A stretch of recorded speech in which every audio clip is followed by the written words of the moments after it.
Hello, my friends, and welcome to the Christian Life Coach Collective.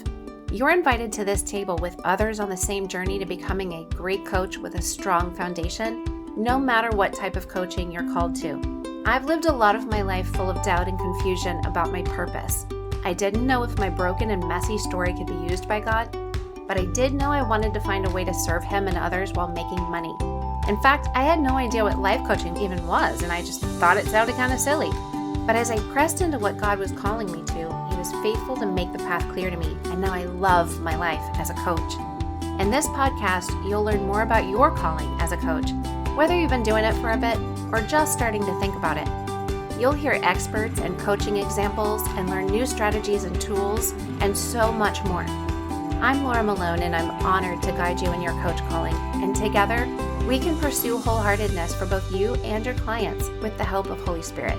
So get ready to become the hero in your own story and an amazing guide to others. Hey friends, welcome back.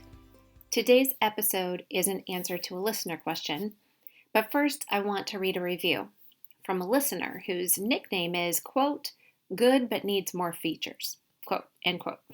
I think that's awesome. It might have been a mistake, but it was a clever one. So the review says, Laura brings clarity and encouragement to critical areas of leadership and coaching. It's often said leadership is lonely, but with resources like this podcast, I don't think that needs to be the case. She has a heart to serve, and her genuine care for helping others coach and carry out their calling in life really shows.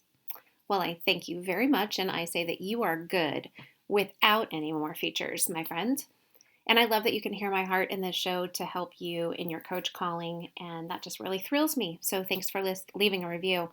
And if you are looking for clarity about your coaching in any stage or season of it, go to sterlingandstonementoring.com to book a private coaching clarity session with me. And we can talk about what kind of coaching is right for you, what next right steps to take. If you need just a strategy or to whiteboard possibilities, that's my superpower, helping you see what you can't and believing with you that with God, all things are possible.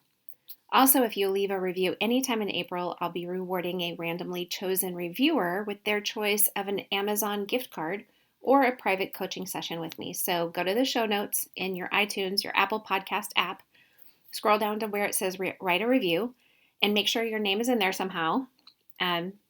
You can make it clever, but you could also just put your first name and last initial, and then give me a quick sentence or two to be entered into the giveaway, which will happen on April 30th, and then I'll announce the winner in May 2nd's episode. So make sure you listen after leaving me a review and 5 stars. I would really greatly appreciate it. So today's question is, how do I differentiate between what I give as a coach and how I help people who just need to be helped? I love helping and mentoring, so I feel guilty sometimes asking people to pay for what feels like I should be freely giving away. Also, if you want to ask a question that might just get answered here on the podcast for everybody to benefit from, just email support@sterlingandstonementoring.com. So here's my answer. First of all, what you freely give naturally flows from you, and it doesn't mean it has to be free monetarily or require nothing from the person you freely give it to. So if you love helping others, and we can admit it feels good to help others, if for some of us, it's just nice to be needed by somebody who won't talk back to you with an attitude, or to have an adult conversation with somebody instead of a toddler. So you pour yourself out, and you're just so happy to feel something rising up in you and being able to pour it out and give it to somebody. And I understand that.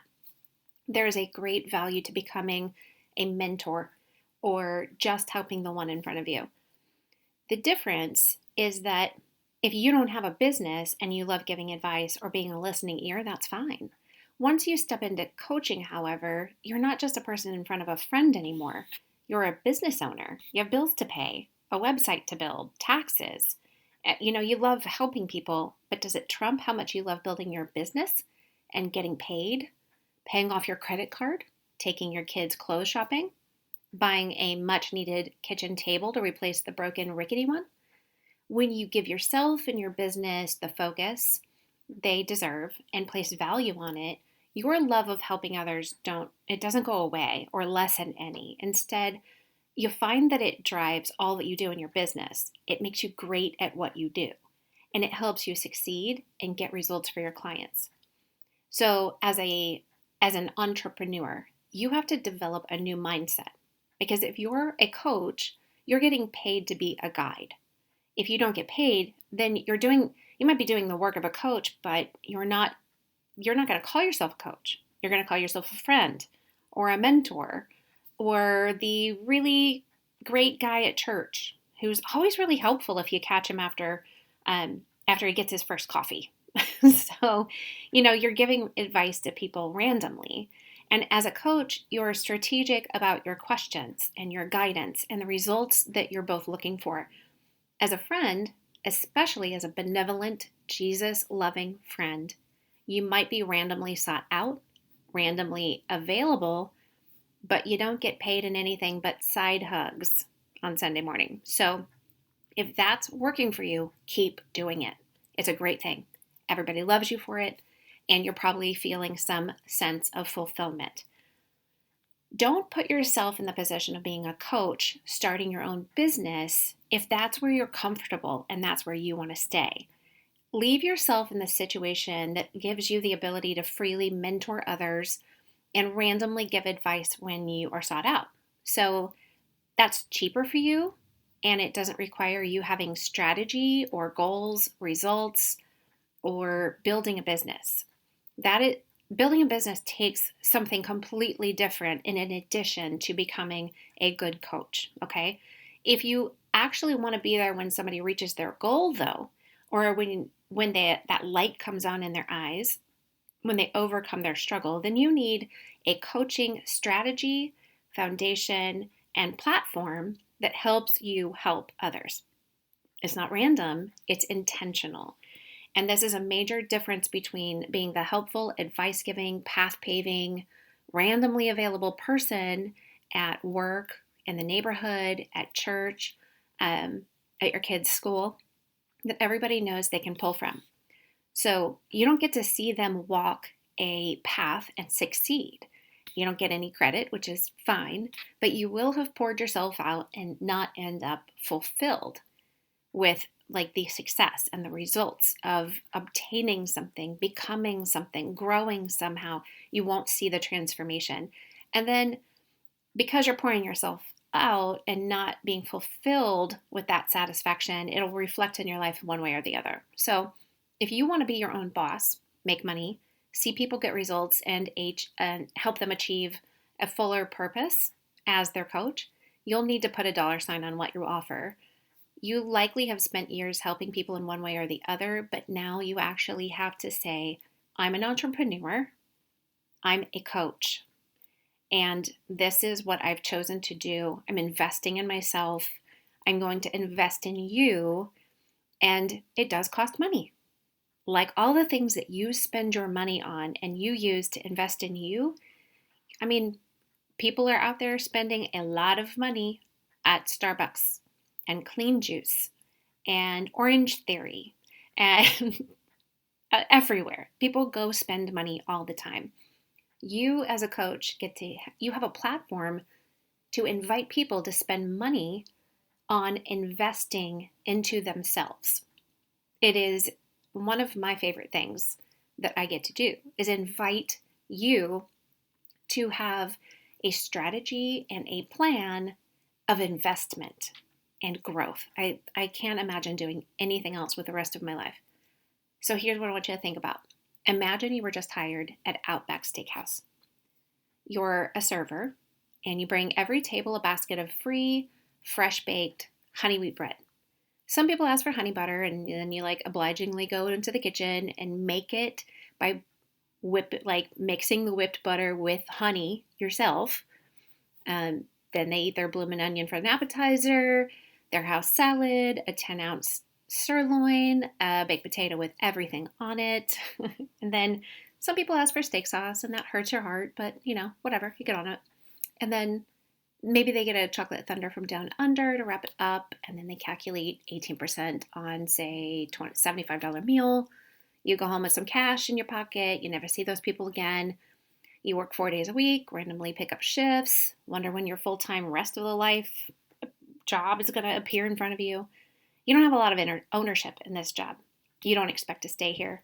You have no goals for you or for your customers, aka your investment in yourself and your job is low.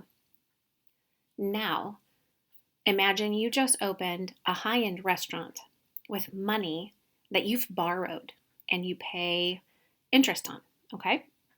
And there's a high value on this money. You've been entrusted with a lot, not just managing the money you've borrowed, but the people, the building, the schedule, inventory, guests, food, hiring, all of it. As the proprietor, everyone trusts you to make great decisions. So when you see a certain guest, aka the ideal client, not just anybody, catches your eye and you know you want to keep them coming back to your restaurant. So you bring a special appetizer to the table. You say, this is compliments of me and my chef. I want you to have a taste of something that you might not have ordered on your own. This makes them feel seen, known, and welcomed, okay? But what you don't do is bring them a Caesar salad, crostinis, and then a steak, like a $48 ribeye, and the potato. And you don't give them the dinner. You bring a bite-sized gift to help begin a wonderful experience and a deep connection between them and your restaurant, if not them and you. So these people, they're connected to you. You're the provider of their experience. They become your guest, not your customer. And it serves you well when you manage what you freely give away with sound judgment at the appropriate time, while letting people know how delicious the food is, how attentive the staff is, and how much you mean it when you say that you would like for them to visit again. So that's the difference between the life you've lived as a helper and an advice giver in your past and your future as a coach and entrepreneur. At one point, you were the server, and it didn't matter if anybody came back to the restaurant because you still had a job and other customers. But now you're the owner, and your livelihood and the fulfillment of your purpose, the satisfaction of taking this risk and making these sacrifices, it's all come together as you take ownership of this new venture. Somebody has to become the responsible one. You no longer have a boss telling you what to do, how much you'll make and what to charge, when to start working and when to be done. You also no longer have a life of freedom and flow, doing what you want when you feel like it, with nobody telling you what to do and no hard work in front of you. Well, at least not if you really want a business with any type of success in the form of results for your clients. And if you constantly give free advice, everybody will be so full of free bread, they won't order much for dinner. Therefore, they never get to have the full experience that you're capable of offering them, that you've worked so hard to create so they can have it when they're ready for it. So nobody becomes your client, and therefore you don't get to see results for anybody, them or you. So step back a second and take inventory. As a solopreneur, which most coaches are, you're the proprietor, the manager, chef, host, dishwasher, busser, server, bartender. You're everybody. It's important to move into this mindset and act like it. It is who you are now. It's harder to do this in like a coaching and service-based industry than if you were to sell some type of actual physical good. Because you don't see a stock of skincare products in your guest room closet that you have to sell quickly in order to pay for it, okay? But you really do need to have a mindset of seeing your service, your content, wisdom, experience, and ability, even your passion, as tangible things with value and dollar signs on them. So I want you to do a little exercise.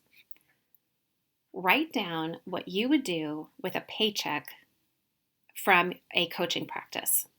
So let's make it real and say what you would do is things like you would buy your daughter's, most favorite prom dress that's actually out of reach budget-wise right now. You would make a chunk of a payment towards paying off braces, or maybe, this is actually worth more of a big piece of self-worth and peace of mind. Maybe it's more inside what that paycheck does for you, your growth and ability to transform as a coach. Maybe a short but much needed vacation for you and your spouse. Or maybe it just ensures that your rent's paid on time or your mortgage. So write down what you would do if your business made money and you wrote yourself a check for $2,000 a month. Start there. Sometimes you're going to pay yourself less or more depending on where you're at in this journey. And that's after you keep some in your business account to pay for all of the things and be able to invest back into your business and obtain more resources and help that you need in order to grow your business. So let's just start with the $2,000 for you personally. What can that do for you in just a month? And then think about what would that look like for you to make $2,000 a month over the next year. And every time you think about just continuing to give away free breadbasket advice, I want you to think about what you're actually giving away. You're self-sabotaging simply by not taking action to create boundaries, or maybe you're just not paying attention to it. So if you give everyone free advice and call it ministry, then you don't have clients. If you don't have clients, you don't make money. So the braces don't get paid off. There's rent's not being paid on time, and there's no vacation. Okay? That's what you're giving away. You need to be set up and prepared to give a free appetizer in these moments when you feel a desire to freely give. Okay? So let's call it like a verbal freebie or verbal opt-in, so to speak, like you would if you had a website and you just invited people to sign up and you get a 3-page done for you meal plan that, all I need is your email. This is a verbal opt-in. Okay. It's a freebie that you're able to give anybody, anywhere, and you've already decided what to give them. Okay. Then hey, a really great free appetizer. Everybody I give this to loves it. And maybe in the restaurant, that looks like I always give everybody our, really delicious nachos on wontons covered with scallions. And it's a very interesting, complex flavor. It's new to a lot of people, but it's still a safe bet for the people who are a little bit scared to take, the step. So you come up with some type of free appetizer freebie like that you can just give to anybody who finds out what you do and seems interested in your counsel, right? Okay, so let's just say you're on a plane. You have a 45-minute flight, and the stranger next to you asks, hey, what do you do? You say, I'm a life coach, business coach, performance mindset coach, whatever. She begins to share like a struggle that she's having or a goal she wants to reach. And she wants some of your free wisdom. You are her captive audience. But you were planning on reading for 45 minutes. You got this new book, or you wanted to get some shut eye or get prepared for wherever you're going after you land. This is the moment where you need to know ahead of time how you can help her in a bite-sized way. Then confidently invite her to work with you if you feel like she fits your client profile, and then set a clear boundary for what you'd like to do for the rest of the flight. Here's how this goes. I hear your heart in this struggle, or I hear your heart in wanting to achieve this goal. I'd love to give you a bite-sized piece of advice. First, I would encourage you to ask yourself ... Write down ... Pursue more knowledge about ... etc. Second, if I were you, I would consider ... doing ... going after ... etc. Then, because I think you're the type of client I'd enjoy working with, I'd love for you to book a private coaching session with me if you're interested in more. So here's my card, or I've written down my podcast and website on this napkin, or I'm glad to take your number or email. And when you have time in the next week, why don't you take a look, take a listen, and see for yourself if you think it would be a good fit for you as well.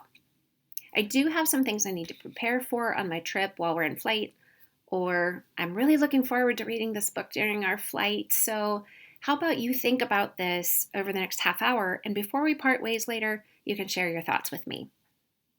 The next step, very, very important, is to be silent. Close your mouth. Don't offer more. Do not, I repeat, do not.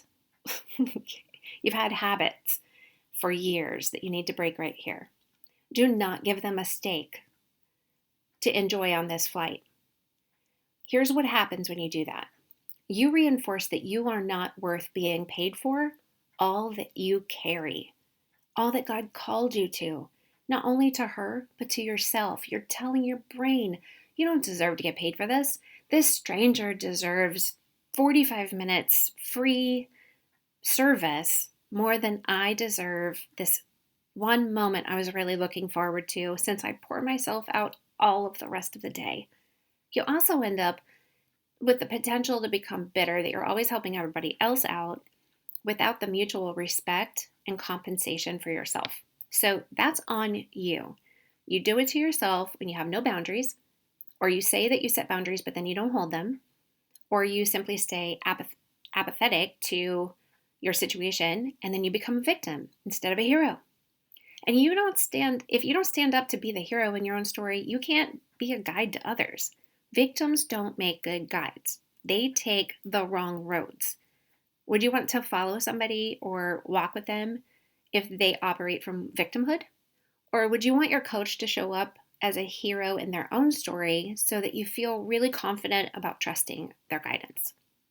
Next step, plug in your AirPods, open your book, and silently pat yourself on the back that you took a shot at it. Maybe you'll never hear from her again. Maybe she'll say, no, you're not a fit. Maybe you'll get shot down. But also, maybe you gain a listener or a subscriber who ends up down the road saying yes to becoming a client.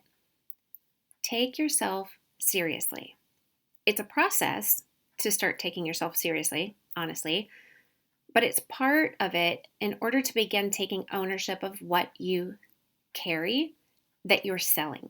You sell a service as a coach, and it's an extremely valuable one. It's something you might not actually know how valuable it is until you have clients who you get to see the light in their eyes when they overcome that struggle or reach that goal, and then they start telling you the difference it's made in their lives. That will help you, I would say, until you really start having that and seeing the transformation and the shift in the results for people. When you see that happen in their lives is when you're going to truly start valuing what you offer, okay? It's not just self-worth that we're talking about. We're talking about becoming somebody with something to sell, believing in what you sell because you have clarity about it, and having hope and faith that what you sell will actually help create amazing life results for other people, because that's why you choose to become a coach. It's what you're made for. And we're going to talk more soon about the process of growing your own value for what you sell, and also discuss how to create a plan ahead of time to be benevolent and generous in a way that's not sabotaging you or your business. So take some time to sit with us and consider and write out what you have to offer as an appetizer.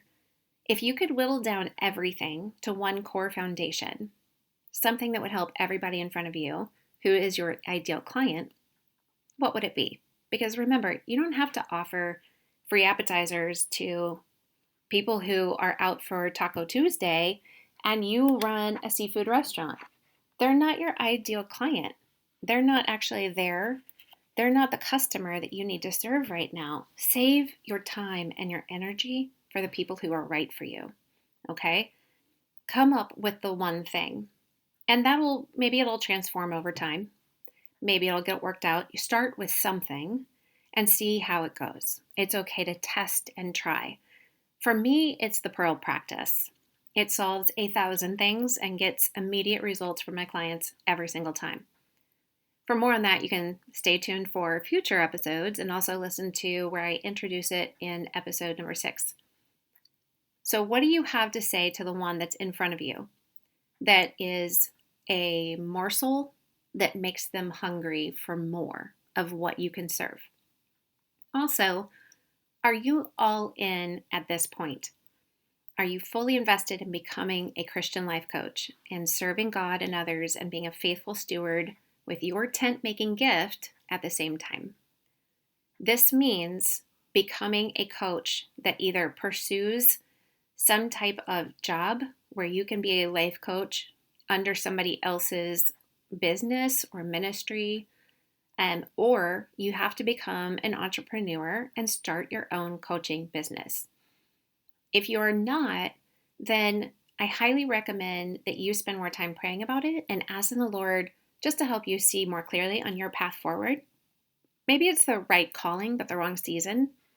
You can still binge this podcast and learn everything, practice serving others with your giftings right now, and have a lot of Legos put in place for your foundation once the seasons finally align and God gives you the go and you feel it in your spirit that you're all in.